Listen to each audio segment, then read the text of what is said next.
remounting my production of Salome. Of Salome in 1996.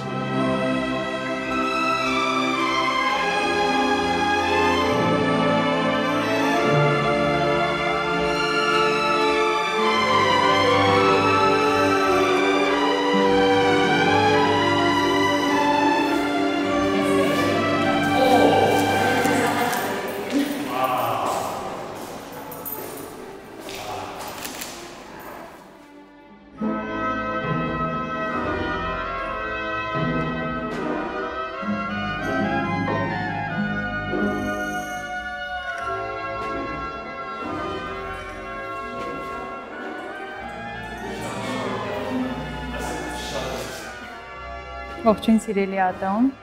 Lady said yesterday at the master class, շատ կարոտել էինք ձեզ, and it's a pleasure and an honor to have you with us today in this very special venue, which we'll explain to our viewers very soon.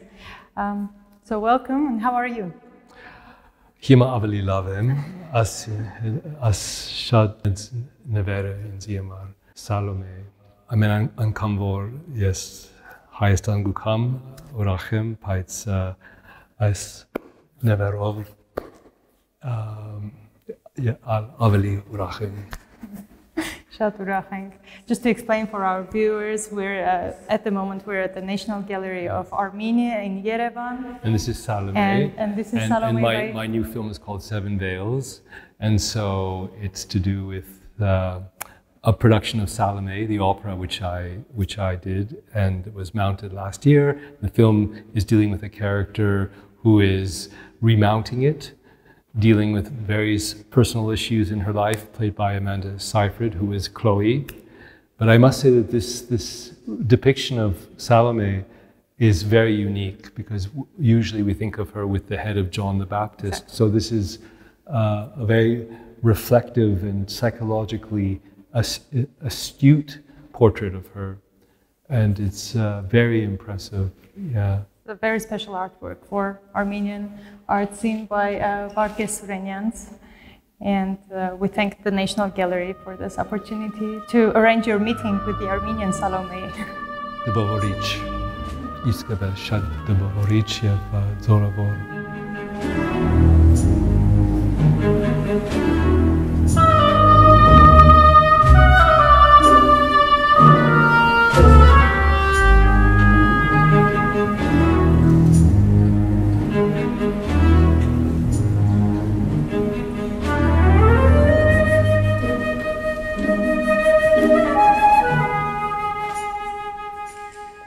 We're seeing her in a moment where she's making a decision. So we know what the decision is. We know the violence of it, but it's also coming from so many things that she's absorbed of her own life and her experience and her desire. And it's a very complex character, but it's not reduced to the action itself.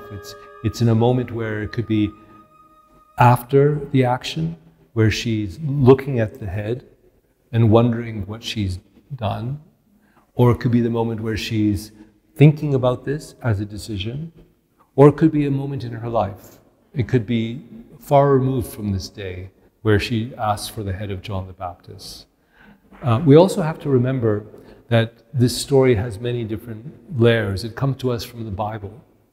In the Bible, it's Salome's mother, Herodias, who asks her daughter to demand the head after the dance of the Seven Veils. But when Oscar Wilde wrote the play, Salome, he gave her agency. And he actually has her say a line in the play that this has nothing to do with my mother. So that she's made this decision clearly on her own terms. So this is actually very inspired by Oscar Wilde's depiction or analysis of Salome. And then we have a whole bunch of male writers looking at her as a sort of a femme fatale. Of course, Richard Strauss sees a production of the play in Germany, directed by Max Reinhardt, a very famous German director. And he's inspired to write this revolutionary opera. which I staged, and then I made this film because I really dreamt of it's time for Salome to be taken by a female sensibility. And since this remount was, again, a male interpretation, I created this female character that Amanda played. But I wish she had seen this painting, because I think it would have given her a special inspiration as well.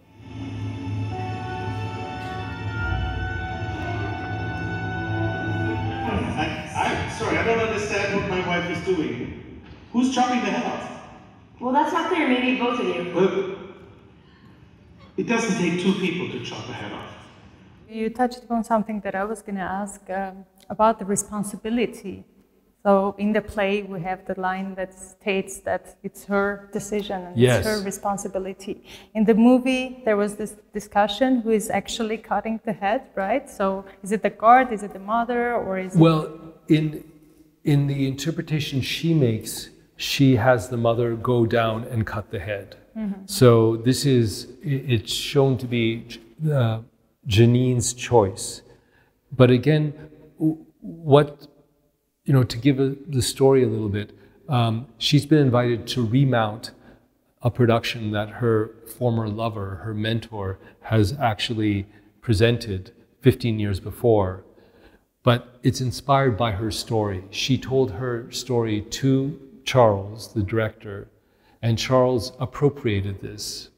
And now Charles has passed away, and in his will, he has said that Janine must remount it.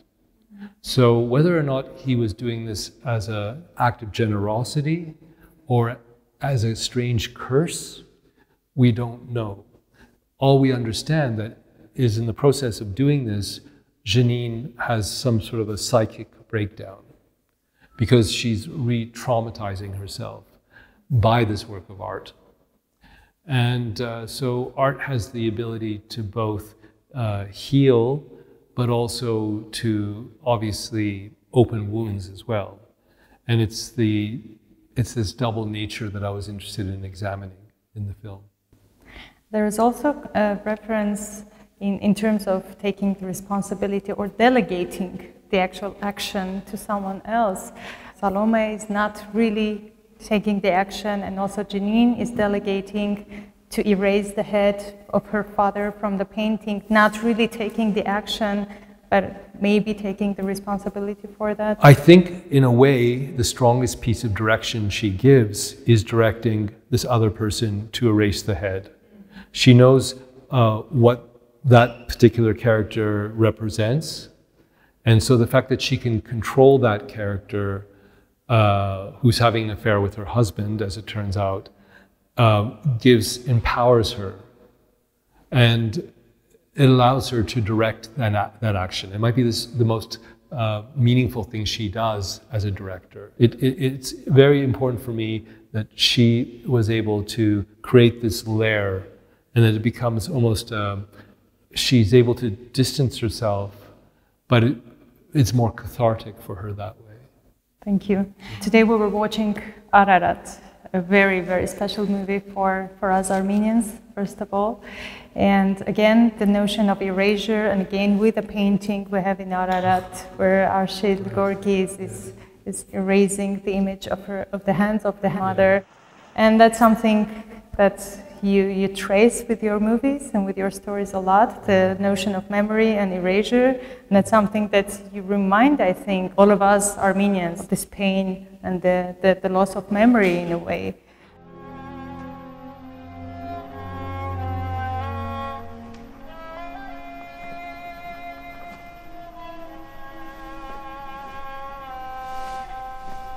Well, look, we're so vulnerable right now. This is such a vulnerable moment.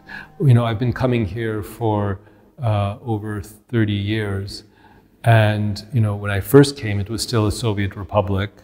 And then who would have thought that we would have independence? And we were fighting a war at that time. And it was very dark days because of the crisis with energy. I still walk on the streets and I see where the stumps were, where people were were cutting wood because they needed energy. It was a very dark time. And we shot this film calendar that year when it was really, the war was still going, and it didn't seem that there was much to be hopeful about, and we were still suffering from the earthquake, and it was really dark, dark days. And then there seemed to be this period where there was relative stability.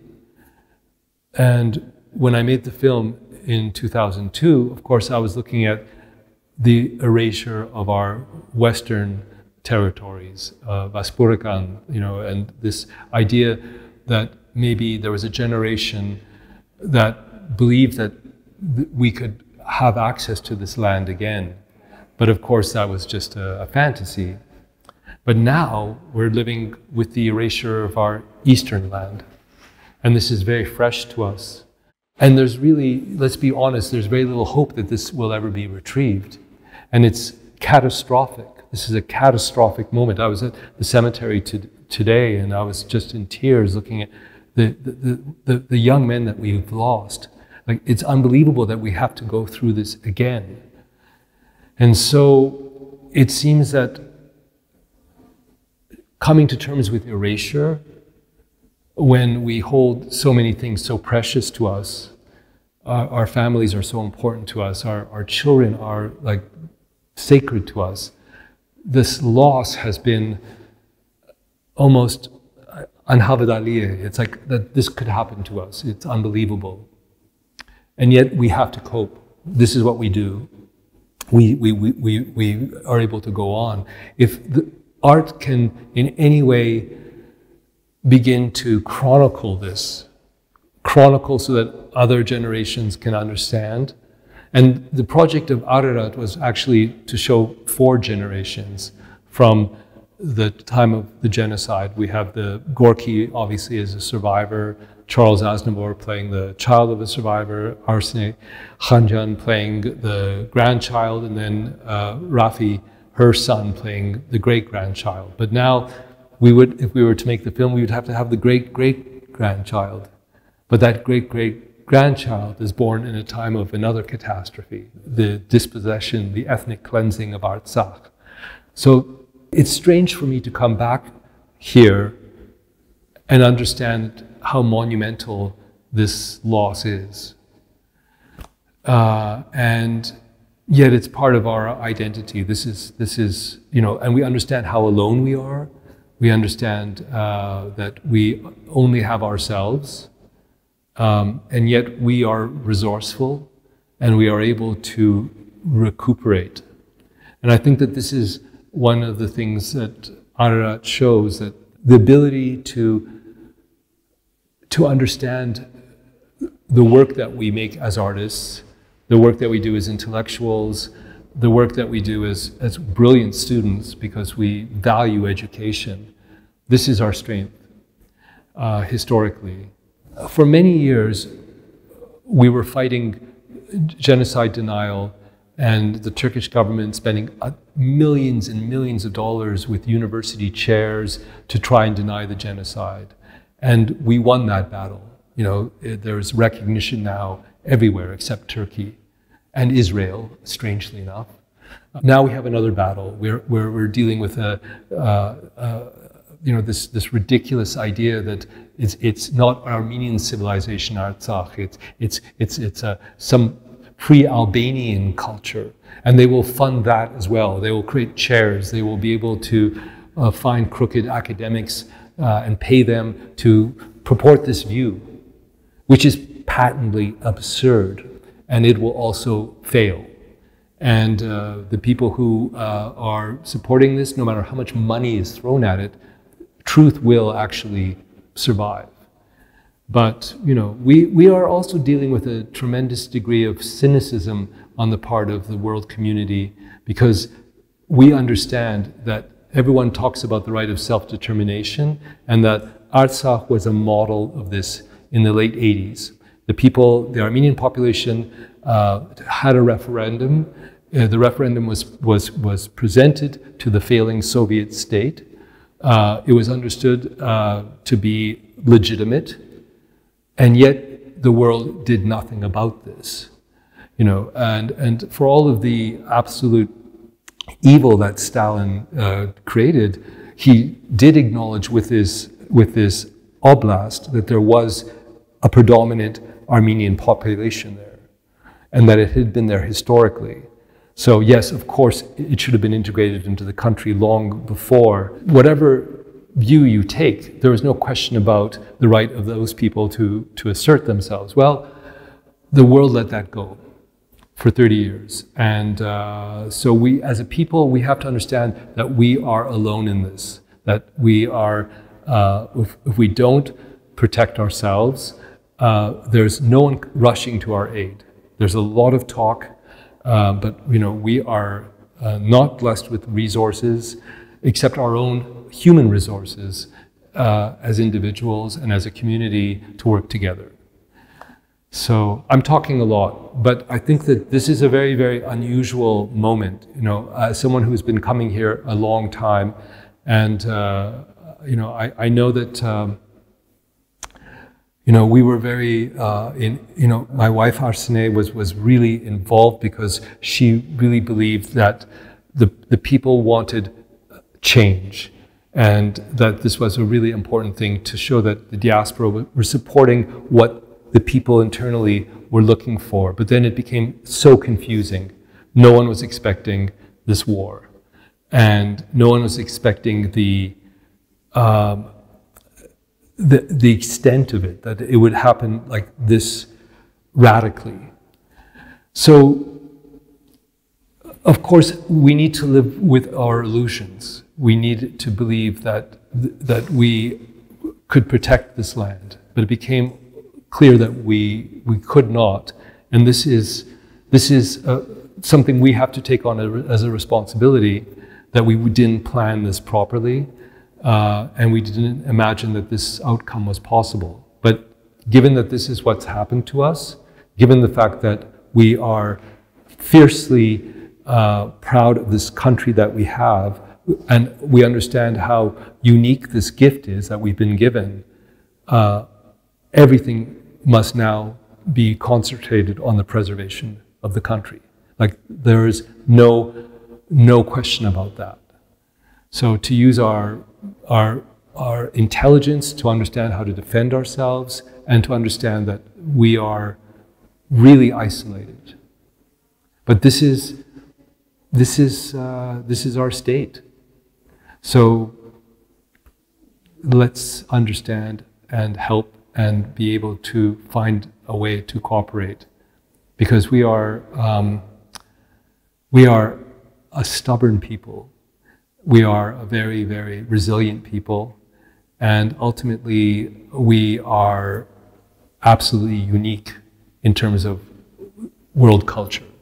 Of course, and while you say this, you also show this with action, as you are involved in so many ways in new initiatives in Armenia, and we're talking right now also, you're here in the framework of the Golden Apricot Film Festival, where you're standing in the roots of the festival, of course, and I'm one of the lucky ones who've been part of the film school that you were starting here with the workshops. And you're part of the jury of the short films, and we have Armenian new extraordinary films there. Work. Like, I've seen all the films, and I can't tell you how excited I am by the quality of filmmaking, and it's a huge leap forward from what was here before. You know, like, because of the technologies and because of the brilliance of our young artists, like, and also their ability to engage with the issues of our day. You know, like, all of these traumas that we're talking about, many of the films are dealing with that, and dealing with it so beautifully and eloquently and innovatively. So I'm very, very excited by the quality of the work. And I think that, you know, we can only give a couple of prizes, but it's a very good selection, very strong selection. And, you know, I will, of course, continue to be involved in whatever way I can. And, you know, I just had a meeting with the director of the opera, and, you know, who knows, there might be other projects to bring, you know, and to share. And, you know, Arsene and I are really committed to this. It's been very, you know, as young people, we would never have dreamt that there would be an independent Armenia.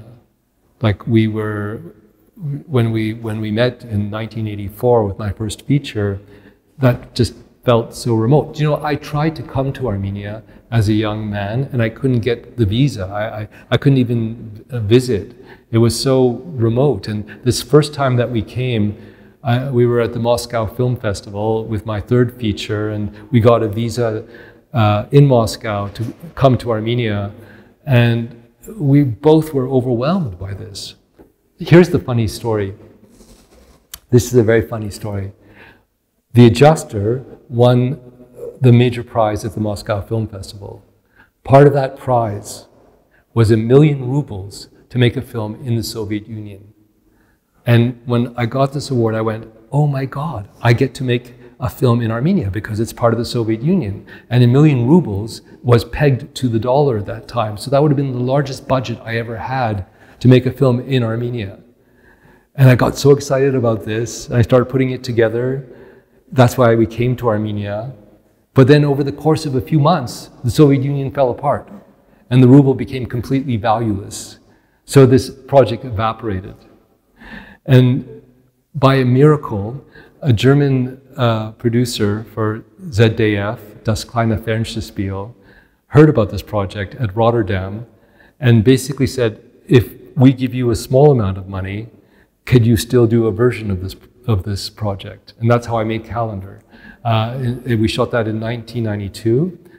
It closed the film festival last year, I think. But it was a film that was made because of in the ashes of this collapsed prize that we won at Moscow.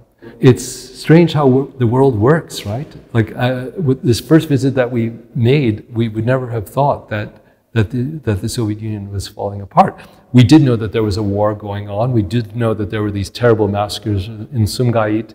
We knew that there was that something was changing, but not that it would be that radical. But also, while we were here, just to repeat, the referendum had already been signed. So that's putting it into a historical perspective. If at that point it was acknowledged, there would have been so many other catastrophes avoided.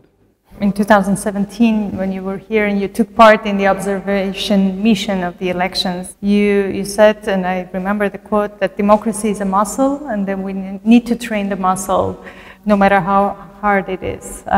Do we still believe in that? Well, of course we believe in it. I mean, of course there's going to be all sorts of questions and divisions and anger, but the people have voted.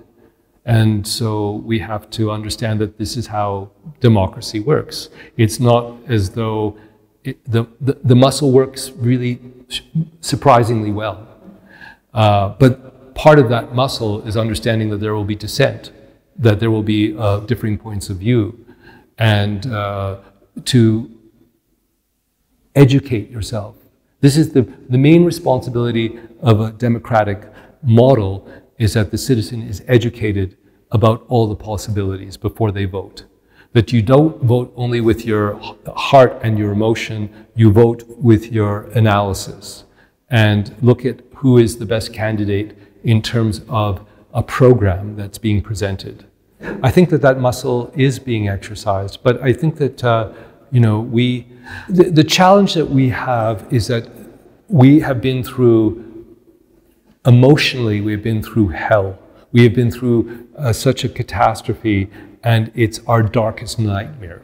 So it's difficult to be lucid and to be rational when you are dealing with an ongoing traumatic situation. You know, it's difficult to go and see all of these graves, as I did this morning, and these young men that we lost.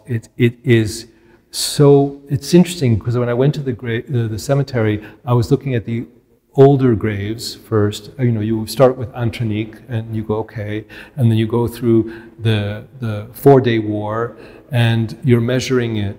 But suddenly when you walk to this new area and you're seeing this sea of flags and there's the sea of young men, I just broke down because it's emotional, it's cataclysmic, it's unimaginable that this happened. But when it comes to the voting principle, it's a question of trying to, at that moment, put aside an emotional response and to think about what's best for the country. And what's best right now is that we defend ourselves. And part of defending ourselves is to make sure that we're making the right democratic choices in terms of the government that we elect, and that we respect those elections. As you said, when I came before, maybe there was some question about the electoral process, but I think we've solved that issue. There's a lucidity and there's transparency, but then we need to respect the decision. Of course, we have other issues. We are surrounded by enemies. We are surrounded by this unholy alliance between Turkey and Azerbaijan, and this is a very real threat. And it's quite unique that a country with the resources that we have, which are minimal, has been able to actually withstand this type of pressure. But this is now our sacred duty. This is what we must put all hands on deck, as they say in English. Like, all efforts have to be to the preservation of our borders as they exist now. Thank you so much. From Salome to elections, there's still too many questions to ask, but I think you sum up all of this with a quote of Parul Sevak perfectly. Yes, you know, I have to say, as that was coming out of my mouth, I was going, is this the right thing or the wrong thing to be saying? Because it felt, as I was saying it, because it's a piece of, it's poetry that I know and I love, and we all know it. And it came out of my mouth because that is what I was feeling. But then I was thinking about the soldiers, of course. And then I thought, is that disrespectful to the martyrs, to equate them to our new martyrs? And I thought, no, this is what I felt. And I felt that it was people understood it. I think it's the formula for us to mourn and then to fight and to achieve, to aim for better, to be better. I think the words are so meaningful, but I'm you know, it's strange for me to be in front of 2,000 people in my terrible Armenian quoting Bayersevag. If you would ask this boy who was growing up in Victoria, BC, really, we were the only Armenian family there. I really resisted speaking Armenian, even though I guess it's my mother tongue. I spoke it with my grandmother, but when she left, I refused to speak. And it's so interesting that I end up being this person who's quoting, you know, our great poet in front of 2,000 people in my homeland.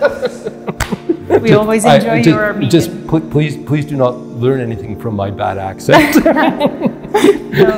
Շատ շնորհակալ։ Yes, շատ շնորհակալ։ Սովեմ շուտով կհանդիպենք նորից։ Խնդրեմ։ We won't find out until we